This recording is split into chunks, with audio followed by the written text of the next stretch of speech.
Good evening. I have the lovely Jody with me. Hi, Jody. Would you like to introduce yourself and tell us a little bit about yourself? Hello, thank you, Donna, and thank you for having me as a guest this evening. I'm Jody Cooksley. I'm the author of The Small Museum.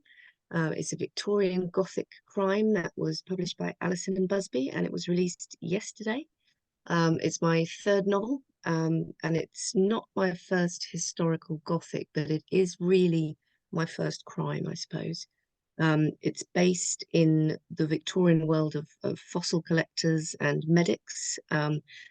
And it explores some pretty shady behavior amongst those people. It begins quite quickly with a murder, but we're not too sure whether any of the narrators has got a dual narrative. You're not too sure who's reliable until almost the end of the book. And it has just such a gorgeous cover as well.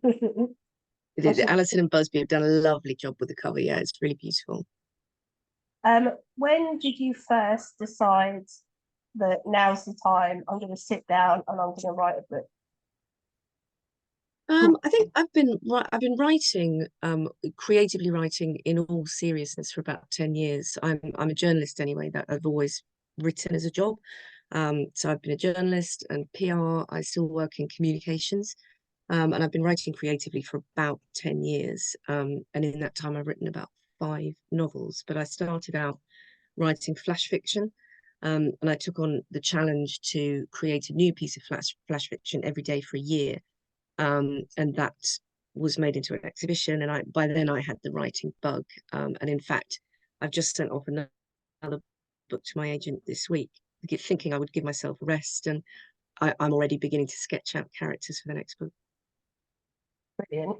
It's funny how many journalists come over to writing fiction, actually. There's quite a few of you out there. Yeah, there are a lot. And I think it really, everybody says, in order to be able to write, you have to practice. Writing is like anything else. It's like playing the guitar or, learning to make a dry stone wall. The more you do it, the better you get at it. And so I think journalists do get into that habit quite quickly. And what was your journey to publication like? What did I work on?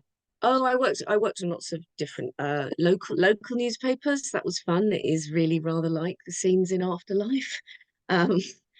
Also various different magazines. I worked on academic publications as well, as a medical writer. So yeah, lots of different varieties of things. And how long have you said this is your third book? So how long have you been published now? My first book was published in the dreaded 2020, so it had a horrible Zoom launch, and it was all a bit of a damp squib in terms of public appearances and things. So it was really lovely to launch this book properly yesterday. And then my second was published in 2022. But those are historical, but as I said, not crime. So the first one is based on, it's like a fictional account of the life of a 19th century pioneer photographer, Julia Margaret Cameron. She's an really amazing woman. I absolutely fell in love with her when I was writing the book, and that is on its 3rd or 4th reprint now. So it sells really well through museums and galleries. There's a really beautiful museum of her home on the Isle of Wight called Dimbola Lodge in Freshwater Bay, and they've been incredibly supportive. They sell lots of copies of that book. Oh, that's lovely. So why did you decide to combine history and crime this time? I think this is the book that I've always wanted to write. I love Gothic, I love mystery, I love crime. Sheridan Le Fanu's Uncle Silas was probably the first Gothic novel I ever read when I was about 17. It's amazing. If any listeners have not read it and you love Gothic, please give it a go. It's written in that lovely sort of Victorian style that he had, but it's full of all the brilliant things like crumbling ruins. It's got a horrible governess in it, who is just spectacular as a character. And you get this sort of sense of frayed nerves all the way throughout. And I was the same age as the protagonist, Maud, when I read it, about 17, and it's been at the back of my head since then, you know, for forever. And I always really wanted to try to create something which was as creepy and which stayed with the reader for as long after as that book did for me. Something which was quite literally a page turner. Yeah, I read Dracula and Frankenstein for my A-level English literature. So I would have been 16, 17, and that stuck with me. And I'd love to write like that as well, but not yet. I don't think that's this. But yeah, there is something, isn't there, about that setting and the creepiness, and it would take quite some inclination to pull it off. But according It's to I just those sort of locked room mysteries where, you know, you get this sense of you almost want to shout and warn the people in the book that you know what might be coming, even if they don't. yeah, you're like, seriously, don't. But yeah, and that's a good book actually when you want to shout at people through the pages, I find, although quite frustrating. Absolutely. What sort of research did you have to do? But there's quite a lot actually, because it's not, I mean, obviously with any fiction, it's not a factual historic book, but I think if you are wanting to write historical fiction, it absolutely has to be accurate in terms of the context. So I did a lot of research into, 'cause it's set in 1873, um, uh, research into everything that was happening in the country and in the world at the time. So even if you only have one throwaway reference, you might read dozens and dozens of books, but it just sets that context properly. I also reread all of the seminal text on evolutionary theory, because it had to be really accurate. People had to the characters in the book could only know what was known about that theory at that time. So I had to reread all of those as well. Oh, wow. I visited a lot of museums as well. So I visited a lot of small museums because it's set sort of in those worlds of cabinets of curiosity. The person who's collecting them in this book is actually a doctor, so his cabinet of curiosity is quite dark, and he has some quite unpleasant things in there. And some of them were inspired by a visit to the Hunterian Museum, which is part of the Royal College of Surgeons in London. Genuine things. I won't give away any spoilers, but some of those things that are mentioned in the book do actually exist, and that's quite a nasty thought. Um, but those sort of cabinets of curiosity, lots of people had those in their homes. They had them on display. They like to collect and sort the natural world, and so it was really important for me that I researched all of that properly by going into some of these small museums. Often they've been given to the country as part of sort of people have bequested them or left them as their legacies in their wills. Yeah, I visited, I think it was a pathology museum in Edinburgh, and that had lots of jars of lots of things that were pretty disgusting. Yeah, yeah. I think Thomas Hardy wrote a short story called The Withered Arm, and I think it does actually exist. Like there is actually a withered arm in one of these museums as well. That kind of stuff is fascinating. Yeah, it was. And to be fair, actually, I mean, there's only so many brains in what you can see, but actually, it went through the time, and they had lots of limbs and things from the war. So they had bones where they'd obviously been shot, and you could see they'd preserved the legs and the arms and things, and so you could really see the effect of bullets on the. It was fascinating, but it started to. There was a smell, and after a while, quite overpowering. And some of the old instruments. Oh, I'm glad we live now. Yeah, well, they are fascinating too, and actually, it's a real wish of mine. I don't think my husband entirely approves, but it's a wish of mine to have Victorian doctor's kit because you look at those little rows of sharp things and implements, and they're really compelling, really fascinating. And I did a lot of research into that as well, the kinds of medical tropes at the time and the kind of devices that they would have used, both for this book and for the sequel, which dives into the medical world in a lot more detail as well. How did you choose the character names? They sort of chose themselves. It's really funny actually, because editing is obviously incredible. You know, you're a novelist too, but editing is it you always feel like you've just got to get something onto the page, and then you know that you will make it better in the edits. You know you've got to go through that 3 or 4 times, sometimes more, and the edits will make all the writing better and more beautiful, and that's how it works. The only things that come out right for me first time are the characters' names and the dialogue, usually, because they always feel real to me right from the outset. So I didn't change any of the names. Those are the first ones that came up, and they seem to fit. That's impressive. Yeah, I had more trouble than that with names, especially setting it in that era because you had to have to sort of know the popular names of that time. Yes, yes, that's right. And one of the ways that I did that and came up with the kind of list of names was by going to some museums. There's a museum in London called the Foundling Museum.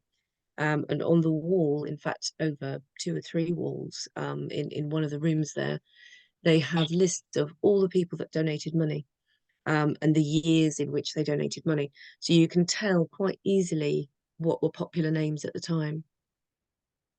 Yeah, well, that's cool. Yeah. I know people go by like grandparents and stuff. I mean, my great nan was called Edna, which is, just such a name That's a of, great name. yeah.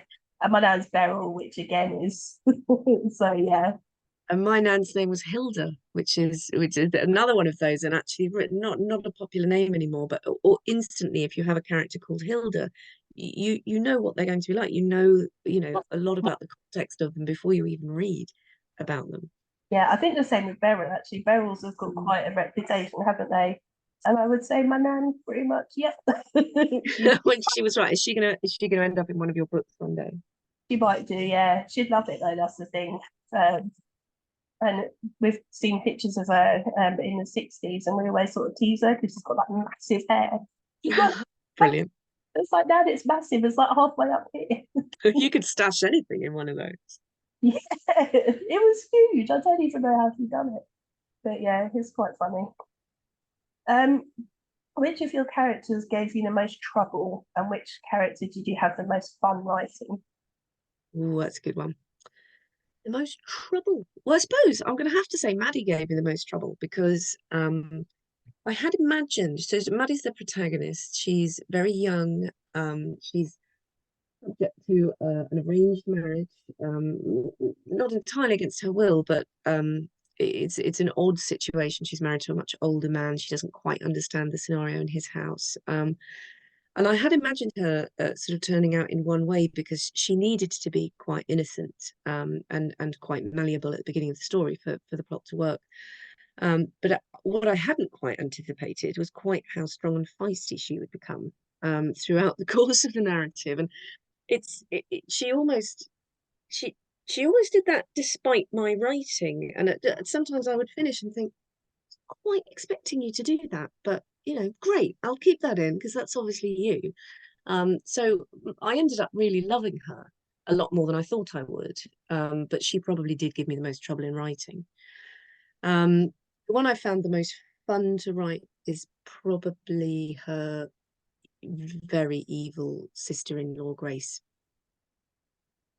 I had so much fun writing Grace, actually, that she features much more heavily in the sequel. Always the answer. Always the evil character. That's the most fun. Absolutely. I mean, they just are, because you just have so much fun with them, and you sometimes you write what they say on the page, and you almost gasp. You think, yes, no. Not sure what that says about us as people, but there we Well, I go. think we're all fascinated by we're fascinated by that sort of by that motivation. I think all crime readers and writers especially they're quite fascinated by characters' motivations, that sort of will to, how twisted can that monster actually get? At what point do things stop being human? At what point do things pull themselves back? And I've always found that an area of fascination. I'm quite sure that most other crime authors do as well. Yeah, I always wonder as well if it's seeing what pushed them to that level. I think we Mm. are, but wondering what actually pushes us to take that actual step of acting out rather than thinking. So Yeah, it's I've done a forensic science degree and we've done forensic psychology, and it is utterly fascinating. And you know, the whole nature versus nurture, and it's just sometimes it's people just Mm, are. You know, it's not yeah, always about cultures and stuff. You know, sometimes people just are bad. So yeah, it's so interesting. I think a lot of crime writers are probably frustrated policemen as well. Um, in another life, maybe. Um, it's a lot of authors' dream for their book to be made into a TV or a film. So if yours was, which character would you play? If you Which had a would gun I to your head and you were told that you had to play one of your characters, who would you choose? Wow. I'd probably choose Grace. I think she'd be great fun to act as well as to write. And you could really I'm not the best at acting. And I think you could probably get away with playing that character in a really hammy way, which would be fun. Do you hide any Easter eggs or secret messages in your books? Ooh, secret messages. There's a lot of breadcrumbs in the book, but they're not necessarily subliminal kind of messages that are mystery. I know a lot of authors like to put something in and see which of their cleverest readers can crack that code. No, these are more sort of standard mystery breadcrumbs that by the time you finish the end of the book, you they're all resolved. And the the more astute and observant readers can pat themselves on the back for having picked up those clues. When you were editing, or when your editor got hold of your book, what were the words or phrases you got most told off for overusing? I didn't get told off for overusing phrases actually. I think by the time the editor was amazing, Alison and Busby's editor, and also my agent Charlotte. She's an amazing one of the most observant readers I've ever met. And she picked up on a couple of plot holes, which I'm eternally grateful for. Um, I don't remember there being any particular words or phrases actually. I did. Um, no, I can't think of that. There was I do have quite a habit of sometimes repeating remembered speech. And sometimes some of those were taken out. And I think that's almost a sometimes you leave that in when you're writing to just remind yourself why characters are doing things, and then it doesn't always need to be left in the text. So probably that. Usually it's just, actually, that's the word that everyone says. Oh, Yeah. And usually everyone knows it just like that as well. Usually you say what word and they're like, oh, just. It's always which is quite funny. If you're able to spend a day with any author, dead or alive, who would you like to spend a day with? hmm. I've got such a list. How could I narrow that down to one? I read all the time. I don't sleep very much. I'm quite an insomniac, and when I'm not writing, I'm usually reading. So I have a huge list. I'd probably Thomas Hardy, I think. Thomas Hardy. He was such a masterful novelist. Just and he made it so effortless as well. I think I would like to learn some of his tricks of the trade. But a living author would probably be Cormac McCarthy, because he writes so differently to me, and he writes in such a beautiful, sparse, spare, where every single word in a Cormac McCarthy book carries a lot of weight. So it's almost like poetry in prose. I think I would like to learn the craft as well. Have you fangirled over any authors you've met yet? Have you met many famous authors? I haven't met too many famous authors, although I did meet a really lovely author called Amy Twigg yesterday evening, and I was incredibly impressed with her and also with her book Spoiled Creatures. So I suppose that's my most recent bit of fangirling. Who would you say, if you were to go to any of the festivals or anything, who would you fangirl over? Ooh, I Oh, maybe Hall and Coben. Actually, I do really love those kinds of page turners. And again, that's absolutely not the kind of fiction that I write. So I'd be wanting to pick his brains about things. I must read him. I've never read him, and I've always heard his name, and I was like, Yeah, are you he's going? he's I mean, they're page turners. Yeah, I Chris Carter for me. Oh, he's so lovely as well. Although I didn't meet Lee Child, which was awesome. Oh, amazing. It was lovely, and just spoke about growing up in Birmingham. It was awesome. He's very tall. Very tall. Is that where you grew up? No, I'm Bedfordshire. Right. So yeah, I was just listening. It's like, I don't tend to fangirl too much now because I'm kind of used to being around authors. But yeah, he was something else. I just think it's always an amazing treat to talk about books. Obviously I've got lots of friends who are big readers. My family get pretty bored of me talking about books. So whenever you go to literary events and you get to meet a lot of writers and authors and people who just love books, it always feels like fangirling everyone because it's just a real treat to talk about books all the time. Yeah, I must admit, when I go to festivals, people look at me and like, book festival, like, yeah, it's awesome. But they'd never understand because they're not readers. But it is. Yeah. Are you going to any of the events over the summer? Any literary events? I'll probably go to Hay. I've missed Stratford on Avon. That's one of my favourites. Is the Stratford Literary Festival. I'm speaking at the Guildford Book Festival, so I'll be going to all the bits and pieces of that as well. Awesome. You're not going to any of the big ones? Not this year, no. I've got teenage sons, and they've been incredibly supportive while I have, because I work full time as well. I write a lot. I think this will be the summer where we get to spend quite a lot of time together as a family.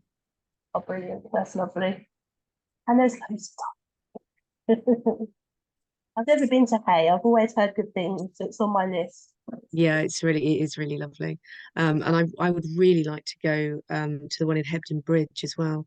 And also the one in Scotland. What's it called? Wigtown Book Festival, because Wigtown is the town where with the most bookshops in the whole country, the one where you can actually rent a bookshop and work at running the bookshop for your week's holiday, which would be amazing. Yeah, I've heard of that actually. Yeah, that sounds very cool. Because I go to bloody Scotland and I fell in love with Scotland. I'd love to go to Butte as well, to Butte Noir. That sounds Mm. but yeah. I I visited the Highlands of Scotland for the first time when this book won the Caledonia Novel Award, and part of the prize was to have a week on a writing retreat at Moniac Moor, which is Scotland's national writing centre, and it is honestly one of the most beautiful places I've ever seen. It's right on the edge of Loch Ness. It's absolutely beautiful scenery. Yeah. I mean, I go to bloody Scotland, which is in Stirling. I know the first time I went, I thought, oh, I'll be able to go to Loch Ness now. Yeah, yeah, like 4 hours away from the Yeah, it's a big, it's a big place. So I one was time, I was told very, very firmly not to swim in Loch Ness by the local taxi driver because I said, "Oh, I really love wild, and I do. I really like cold water swimming, wild swimming." And he wouldn't leave until I'd made him a solemn promise that I would not swim in that water. He said it was the coldest water in the whole world, and you know people quite often die when they plunge into it. Apparently, so oh there we wow. Yeah, fair enough. That would do it for me, I think.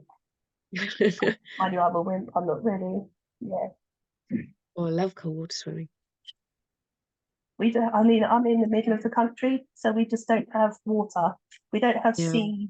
We don't have a river. We just have nothing. It's dry. Perhaps that's why I just have no access. If I was brave and I'd done it all the time, then maybe I'd get used to it. Yeah, we're just in the middle. So, I love cold um, water so much. I've even got an ice bath on my patio, and I sit in that a few times a week as well. oh, that's crazy. Yeah, each to their own. Like, Yeah, that's the reaction I get from most people, actually. So if you're working full time, then how do you, I know you said you're in insomniac, so sort of do you plan writing in your day or do you just sort of do it as and when you get a chance? I think that when it depends what phase of the book I'm in. So when I'm in the actual drafting, so the initial story drafting, um, it's really important to have that in your head all the time. So I always write for even if I can only manage 30 minutes a day, I do it every day when I'm in that phase. Usually for several hours at a stretch. It's the only way to complete a book, really, as you, I'm sure you're familiar with that. Um, and then when it's in the editing phase, it's a little bit easier to sort of pick up and drop, especially the later editing stages.